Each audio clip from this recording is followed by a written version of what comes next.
અને બહાર આવ્યા આમ જોત ખરા ઢીંગુબેન કેટલી બધી બેનપણી બનાવી લીધી છે.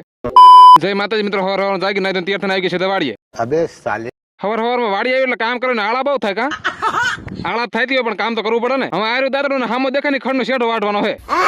એટલે પણ આ લાલ નાનકડી એવડી ઝૂંપડી છે ને એટલે આમાં મોટર નું ટાટર છે. ये तो लेटेस्ट न्यूज है. પછી દાદા લઈને ખડવાનો ફૂલે ફૂલ બાકી બોલો ખડ ના પાડી દીધા પાથરા લ્યો સલાખો લઈ આવ ગાડી બાંધીને પાછું એવું પડશે ને. હજુ માન ખડ ની ગાડી બાંધીને ટ્રેક્ટર માં નાખીને આવ્યો તો ભૂખ લાગી ગઈ. પછી ખાઈ લીધું એક જામફળ.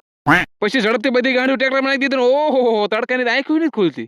ये भगवान क्या जुल्म है. પછી એ વાડી ટ્રેક્ટર લઈને નીકળી ગયા આવી ગયા બીજી વાડીએ. અને આ વાડી આવીને જોયું તમારી પાડી ક્યાં ગઈ છે. હાકર લોક માં કાઢ નાખી અને માજી લીલું લીલું ખડ ખાય છે. किधर जाने का रे? अन्ना से बच के किधर जाने का? हाँ? અને પછી હવે આપણે નીંદવાનો હોય ભીંડો. આમ જોત ખરા ખડ કેટલું થઈ ગયું છે. પછી હાં સુધી ભીંડો નીંદમ જીણી બાકાજી બોલી દે ત્રણ ને ત્રણ સહસા નીંદર આવી જાય ઘરે. ઘરે આવ્યા તો ઢીંગુબેન કે મારે ધાબામાં જવું છે.